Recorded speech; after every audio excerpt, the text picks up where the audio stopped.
Praise the Lord. கர்த்தருடைய பரிசுத்த நாமத்துக்கு மகிமை உண்டாவதாக. கிறிஸ்துவுக்குள் பிரியமானவர்களே, இன்று நாம் தியானிக்க போகும் செய்தி ஒரு சாதாரண செய்தி அல்ல. இது வரப்போகின்ற ராஜாவை பற்றிய ஒரு தீர்க்க தரிசன செய்தி, ஒரு வாக்குத்தத்தத்தை பற்றின ஒரு செய்தி, ஒரு வருகை பற்றின செய்தி. ஆமென், ஹல்லேலூயா. உலகத்தில் பல ராஜாக்கள் வந்தார்கள், பலர் ஆட்சி செய்தார்கள், சிலர் மறக்கப்பட்டார்கள், சிலருடைய அரியணைகள் இடிந்து போயின. ஆனால் வேதாகமம் அறிவிக்கும் ராஜா ஒருபோதும் மாறாதவர். ஆமென், ஹல்லேலூயா. இன்றைய செய்தியின் தலைப்பு, ராஜா வருகிறார், நீங்கள் ஆயத்தமா? ஆமென். உலகம் பலரின் வருகைக்காக காத்திருக்கிறது. ஒருவர் வரும்போது வீடு சுத்தம் செய்யப்படுகிறது. ஒரு முக்கியமான விருந்தினர் வரும்போது எல்லாம் ஆயத்தப்படுத்தப்படுகிறது. ஆனால் இன்று நமக்கு நாமே கேட்க வேண்டிய ஒரு மிகப்பெரிய கேள்வி, ராஜாதி ராஜா வரும்போது என் இருதயம் ஆயத்தமாக இருக்கிறதா? ஹல்லேலூயா. வாசிப்போம். ஆதியாகமம் 49 அதிகாரம் 10 வசனம். சமாதான கர்த்தர் வருமளவும் செங்கோல் யூதாவை விட்டு நீங்குவதும் இல்லை, நியாய பிரமாணிக்கன் அவன் பாதங்களை விட்டு ஒளிவதும் இல்லை, ஜனங்கள் அவரிடத்தில் சேருவார்கள். ஹல்லேலூயா. இவ்வசனத்தில் யாக்கோபு தன் பிள்ளைகளுக்கு இறுதி ஆசீர்வாதங்களை வழங்கும் போது யூதாவை பற்றி ஒரு மிகப்பெரிய தீர்க்க தரிசனத்தை சொல்கிறார்.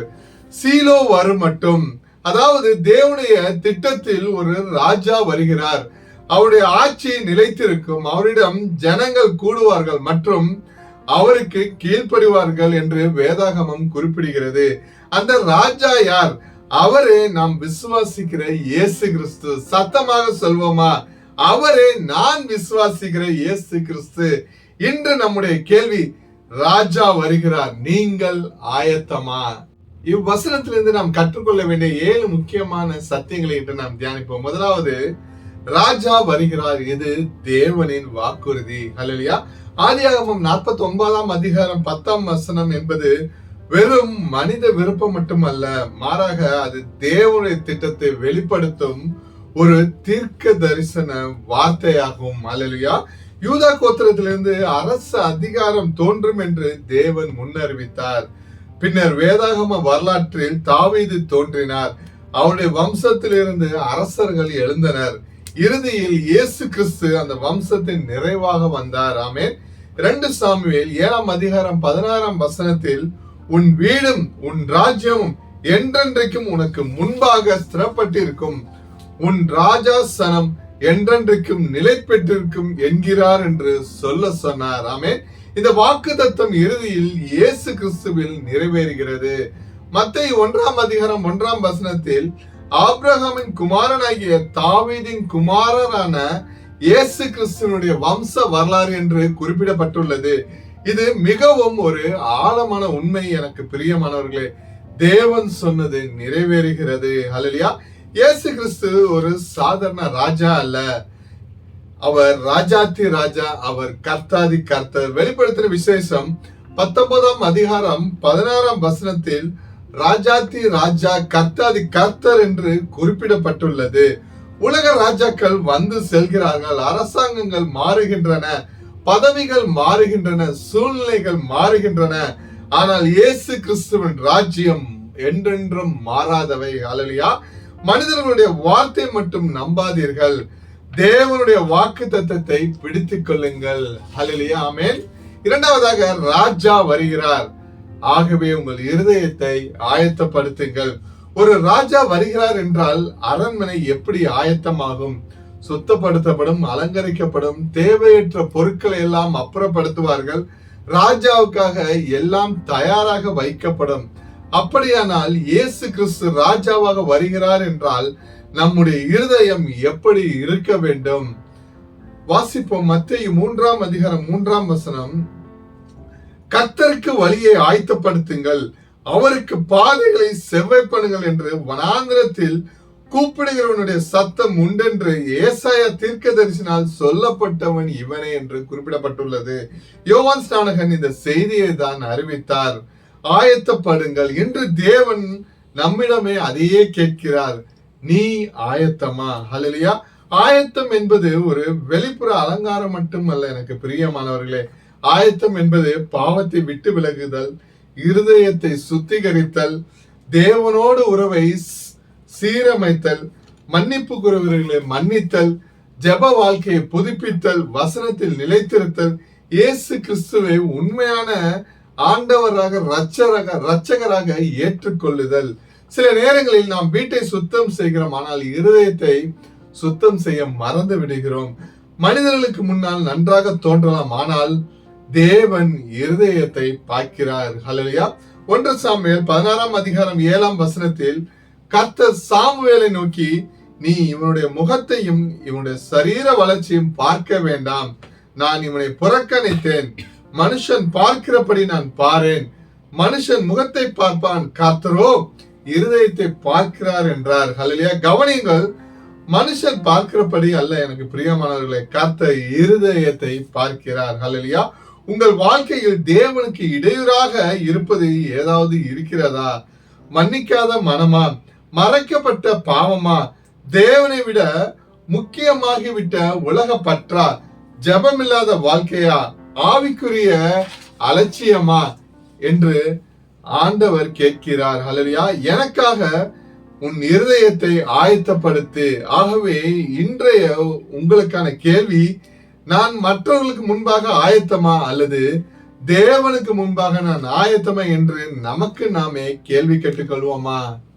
மூன்றாவதாக, ராஜா வருகிறார். பயத்துடன் அல்ல, விசுவாசத்துடன் காத்திருங்கள். ஹல்லேலூயா. பெத்லகேமில் இயேசு பிறந்தபோது அவர் ஒரு சாதாரண குழந்தையாக உலகத்திற்கு தோன்றவில்லை, அவர் வாக்குத்தத்தத்தின் நிறைவேற்றமாகவே வந்தார். ஆமென். ஞானிகள் கேட்டார்கள். மத்தேயு 2 அதிகாரம் 2 வசனத்தில், யூதருக்கு ராஜாவாக பிறந்திருக்கிறவர் எங்கே? கவனிங்கள் எனக்கு பிரியமானவர்களே, அவர்கள் ஒரு ஆசிரியர் எங்கே என்று கேட்கவில்லை, ஒரு தீர்க்கதரிசி எங்கே என்று அவர்கள் கேட்கவில்லை, போதகர் எங்கே என்று அவர்கள் கேட்கவில்லை. மாறாக யூதருக்கு ராஜாவாக பிறந்திருக்கிறவர் எங்கே என்று அவர்கள் கேட்கிறார்கள். அவர் ராஜா, அவருடைய ராஜ்யம் இவ்வுலக ராஜ்யங்களை போன்றது அல்ல, அவருடைய சிங்காசனம் மனித கைகளால் செய்யப்பட்டதும் அல்ல, அவருடைய அதிகாரம் தேர்தல்கள் மூலமாய் பெறப்பட்டதும் அல்ல. யோவான் 18 அதிகாரம் 36 வசனத்தில் இயேசு சொல்கிறார், என்னுடைய ராஜ்யம் இவ்வுலகத்திற்கு அல்ல. ஆமென். இயேசு கிறிஸ்துவின் வருகை விசுவாசிகளுக்கு பயத்தின் செய்தி அல்ல, மாறாக அது ஒரு நம்பிக்கையின் செய்தி. யோவான் 14 அதிகாரம் 3 வசனத்தில், நான் போய் உங்களுக்காக ஸ்தலத்தை ஆயத்தம் பண்ணின பின்பு நான் இருக்கிற இடத்திலே நீங்களும் இருக்கும்படி நான் மறுபடியும் வந்து உங்களை என்னிடத்தில் சேர்த்துக் கொள்வேன் என்று இயேசு கிறிஸ்து சொல்கிறார். எவ்வளவு ஒரு அழகான வாக்கு தத்தம் என்று பாருங்கள். நான் மறுபடியும் வருவேன். ஹல்லேலூயா. இயேசு சொன்னால் அவர் நிச்சயம் வருவார். ஆமென். உலகம் அதை மறக்கலாம், மனிதர்கள் அதை கேலி செய்யலாம், ஆனால் தேவனுடைய வார்த்தை ஒருபோதும் மாறாது. ஆமென். 1 தெசலோனிக்கேயர் 4 அதிகாரம் 16 வசனத்தில், ஏனெனில் கர்த்தர் தாமே ஆரவாரத்துடனும் பிரதான தூதனுடைய சத்தத்தோடும் தேவ எக்காலத்தோடும் வானத்திலிருந்து இறங்கி வருவார் என்று குறிப்பிடப்பட்டுள்ளது. அது வெறும் கற்பனை அல்ல எனக்கு பிரியமானவர்களே, அது ஒவ்வொரு விசுவாசியின் முழு நம்பிக்கை. ஆமென். நாம் உலகத்தை பார்த்து பயப்பட வேண்டாம், நாம் வருகிற ராஜாவை பார்த்து நம்பிக்கையோடு வாழ வேண்டும். ஹல்லேலூயா. 4வதாக, ராஜா வருகிறார். இன்றே அவரை உங்கள் ராஜாவாக ஏற்றுக்கொள்ளுங்கள். ஆமென். ஒரு முக்கியமான உண்மை இருக்கிறது எனக்கு பிரியமானவர்களே, இயேசு ஒரு நாள் வரப்போகும் ராஜா மட்டுமல்ல, இன்றே உங்கள் இருதயத்தின் ராஜாவாக இருக்க அவர் விரும்புகிறார். அவர் உங்கள் வாழ்க்கையை ஆள விரும்புகிறார். உங்கள் குடும்பத்தை, உங்கள் எண்ணங்களை, உங்கள் எதிர்காலத்தை, உங்கள் முடிவுகளை, உங்கள் கனவுகளை. ஆனால் ஒரே ஒரு கேள்வி எனக்கு பிரியமானவர்களே, உங்கள் வாழ்க்கையின் சிம்மாசனத்தில் யார் அமர்ந்திருக்கிறார்? நாமே அமர்ந்திருந்தால் இயேசுவுக்கு இடம் எங்கே? நம்முடைய விருப்பம் மட்டுமே ஆட்சி செய்தால் தேவனுடைய சித்தம் எப்படி நிறைவேறும்? இன்று சொல்லுங்கள், இயேசுவே என் வாழ்க்கையின் ராஜா, நீரே அப்பா என்று. ஹல்லேலூயா. ரோமர் 10 அதிகாரம் 9 வசனத்தில் என்னவென்றால், கர்த்தராகிய இயேசுவே நீ உன் வாயினாலே அறிக்கையிட்டு தேவன் அவரை மரித்தோரிலிருந்து எழுப்பினார் என்று உன் இருதயத்தில் விசுவாசித்தால் ரட்சிக்கப்படுவாய் என்று குறிப்பிடப்பட்டுள்ளது. இயேசு கிறிஸ்துவை அறிவது மட்டும் போதாது எனக்கு பிரியமானவர்களே, அவரை ஆண்டவராக இரட்சகராகவும் ஏற்றுக்கொள்ள வேண்டும். ஒரு ராஜாவை உண்மையாக ஏற்றுக்கொண்டால் அவருடைய அதிகாரத்தையும் ஏற்றுக்கொள்ள வேண்டும். இயேசுவே ஆண்டவர் என்று அழைப்பது மட்டும் போதாது, அவருடைய வார்த்தைக்கு கீழ்ப்படிவதும் மிகவும் முக்கியமானது. லூக்கா 6ஆம் அதிகாரம் 46ஆம் வசனத்தில், என்னை ஆண்டவரே ஆண்டவரே என்று நீங்கள் சொல்லியும் நான் சொல்கிறபடி நீங்கள் செய்யாமல் போகிறது என்ன என்று குறிப்பிடப்பட்டுள்ளது. இது நம்மை சிந்திக்க வைக்கும் ஒரு வசனமாகும். நாம் பாடுகிறோம், ஜெபிக்கிறோம், ஆண்டவரே என்று அழைக்கிறோம். ஆனால் அவர் சொல்லும் போது கீழ்ப்படுகிறோமா? ராஜா என்றால் அதிகாரம் உண்டு. அவர் சொன்னால் நாம் நடக்க வேண்டும். அவர் வழிகாட்டினால் நாம் பின்பற்ற வேண்டும். அவர் மன்னியுங்கள் என்றால் நாம் மன்னிக்க வேண்டும். அவர் விட்டுவிடுங்கள் என்றால் நாம் விட்டுவிட வேண்டும். அவர் என்னை பின்பற்றுங்கள் என்றால் நாம் பின்பற்ற வேண்டும். ஆமென். 5வதாக, அவருடைய ராஜ்யம் உங்கள் வாழ்க்கையை மாற்றி அமைக்கும். ஆமென். இயேசு கிறிஸ்து உங்கள் இருதயத்தின் ராஜாவாக வந்தால் வாழ்க்கை மாறும். இருளுக்கு பதிலாக வெளிச்சம் வரும். பயத்திற்கு பதிலாக விசுவாசம் வரும். குழப்பத்திற்கு பதிலாக சமாதானம் வரும். நம்பிக்கையின்மைக்கு பதிலாக நம்பிக்கை வரும். பாவத்தின் அடிமைத்தனத்திற்கு பதிலாக நிரந்தர விடுதலை வரும். ஆமென். ஹல்லேலூயா. 2 கொரிந்தியர் 5ஆம் அதிகாரம் 17ஆம் வசனத்தில், இப்படி இருக்க ஒருவன் கிறிஸ்துவுக்குள் இருந்தால் புது சிருஷ்டியாய் இருக்கிறான், பழையவைகள் ஒளிந்து போயின, எல்லாம் புதிதாயின என்று குறிப்பிடப்பட்டுள்ளது. எனக்கு பிரியமானவர்களே, இயேசுவை சந்திப்பது வாழ்க்கையை மாற்றும் ஒரு தெய்வீக அனுபவம். ஆமென். சூழ்நிலை உடனே மாறாமல் இருக்கலாம், ஆனால் உங்கள் இருதயம் மாறும், உங்கள் பார்வை மாறும், உங்கள் நம்பிக்கை மாறும், உங்கள் நடை மாறும். ஏனெனில் ராஜாத்தி ராஜா உங்கள் உள்ளத்தில் ஆட்சி செய்ய தொடங்குகிறார். ஹல்லேலூயா. ஒருவேளை இன்று நீங்கள் சோர்ந்து இருக்கலாம். என் வாழ்க்கையில் என்ன நடக்கிறது என்று கேட்கலாம். என் ஜெபத்திற்கு எப்போது பதில் என்று நீங்கள் நினைக்கலாம். என் வாழ்க்கை எப்போது மாறும் என்று நீங்கள் அழலாம். ஆனால் நினைவில் கொள்ளுங்கள், ராஜா வருகிறார். உங்கள் கண்ணீரை அவர் பார்க்கிறார். உங்கள் ஜெபத்தை அவர் கேட்கிறார். உங்கள் காத்திருப்பை அவர் அறிந்திருக்கிறார். சங்கீதம் 30ஆம் அதிகாரம் 5ஆம் வசனத்தில், அவருடைய கோபம் ஒரு நிமிஷம், அவருடைய தயவோ நீடிய வாழ்வு. சாயங்காலத்தில் அழுகை தங்கும், விடியற்காலத்திலே களிப்புண்டாகும் என்று சங்கீதக்காரன் கூறுகிறார். இன்று இருள் இருக்கலாம், ஆனால் இருள் என்றென்றுமே நிலைக்காது. ஹல்லேலூயா. ராஜா வரும்போது எல்லாமே மாறிவிடும். ஆகவே சோர்ந்து போகாதிருங்கள், காத்திருங்கள், ஜெபியுங்கள், விசுவாசியுங்கள், ஆயத்தமாக இருங்கள். ஆமென். 6வதாக, ஜனங்கள் அவருக்கு கீழ்ப்படிவார்கள். ஆதியாகமம் 49ஆம் அதிகாரம் 10ஆம் வசனத்தின் இறுதியில் ஒரு வல்லமையான வார்த்தை கொடுக்கப்பட்டுள்ளது. ஜனங்கள் அவருக்கு கீழ்ப்படிவார்கள். ஆமென். இது இயேசு கிறிஸ்துவின் ராஜ அதிகாரத்தை சுட்டி காட்டுகிறது. எனக்கு பிரியமானவர்களே, இயேசு கிறிஸ்துவின் ராஜ்யம் ஒரு சிறிய கூட்டத்திற்குள் மட்டுப்படுத்தப்படவில்லை. மாறாக எல்லா ஜாதியினருக்குமே இயேசு கிறிஸ்துவின் ராஜ்யம் உண்டு என்று குறிப்பிடப்படுகிறது. வெளிப்படுத்தின விசேஷம் 7ஆம் அதிகாரம் 9ஆம் வசனம், இவைகளுக்கு பின்பு நான் பார்த்தபோது இதோ சகல ஜாதிகளிலும் கோத்திரங்களிலும் ஜனங்களிலும் பாஷைகளிலும் இருந்து வந்ததும் ஒருவனும் என்ன கூடாததுமான திரளான கூட்டமாகிய ஜனங்கள் வெள்ளை அங்கிகளை தரித்து தங்கள் கைகளில் குருத்தோலைகளை பிடித்து சிங்காசனத்திற்கு முன்பாகவும் ஆட்டுக்குட்டியானவருக்கு முன்பாகவும் நிற்க கண்டேன். ஆமென். ஹல்லேலூயா. நீங்கள் எந்த நாட்டை சேர்ந்தவராக இருக்கலாம், எந்த மொழியை பேசினாலும், எந்த பின்னணியில் இருந்தாலும், இயேசு கிறிஸ்து உங்கள் ராஜாவாக இருக்க முடியும். அவருடைய ரட்சிப்பு எல்லோருக்கும், அவருடைய கிருபை எல்லோருக்கும், அவருடைய அழைப்பு எல்லோருக்குமே உண்டு. ஆமென். 7வதாக, ஆயத்தமான வாழ்க்கை எப்படி இருக்கும்? இயேசு கிறிஸ்துவின் முதல் வருகை பெத்லகேமிலே நடந்தது. ஆனால் வேதாகமம் இன்னொரு வருகையை அறிவிக்கிறது. அவர் மீண்டும் வருவார். யோவான் 14ஆம் அதிகாரம் 3ஆம் வசனத்தில், நான் போய் உங்களுக்காக ஸ்தலத்தை ஆயத்த பண்ணின பின்பு நான் இருக்கிற இடத்திலே நீங்களும் இருக்கும்படி நான் மறுபடியும் வந்து உங்களை என்னிடத்தில் சேர்த்துக் கொள்வேன் என்று இயேசு கிறிஸ்து கூறுகிறார். இது ஒரு நம்பிக்கையின் வார்த்தை. எனக்கு பிரியமானவர்களே, ராஜா மீண்டும் வருகிறார். அந்த நாள் எப்போது என்று நாம் அறியோம், ஆனால் அவர் வருவார் என்பதை மட்டுமே நாம் அறிவோம். அதனால் உங்களுக்கு ஒரு கேள்வி எனக்கு பிரியமானவர்கள், அவர் எப்போது வருவார் என்பது மட்டுமல்ல, அவர் வரும்போது நான் ஆயத்தமாக இருப்பேனா? ஹல்லேலூயா. மத்தேயு 24 அதிகாரம் 44 வசனத்தில், நீங்கள் நினையாத நாளிகையிலே மனுஷகுமாரன் வருவார், ஆதலால் நீங்களும் ஆயத்தமாய் இருங்கள் என்று குறிப்பிடப்பட்டுள்ளது. ஹல்லேலூயா. இது இன்று நமக்கான ஒரு எச்சரிக்கையான வசனம். நாளைக்கு ஒத்தி வைக்காதீர்கள், பின்னர் ஜெபிப்பேன், பின்னர் மனம் திரும்புவேன், பின்னர் தேவனோடு சரியாகி விடுவேன் என்று சொல்லாதிருங்கள். இன்று கிருபையினால், இன்று ரட்சிப்பின் நாள், மனம் திருந்துவோம். ஆமென். ராஜாவின் வருகைக்காக நாம் எப்படி ஆயத்தமாக இருக்க வேண்டும்?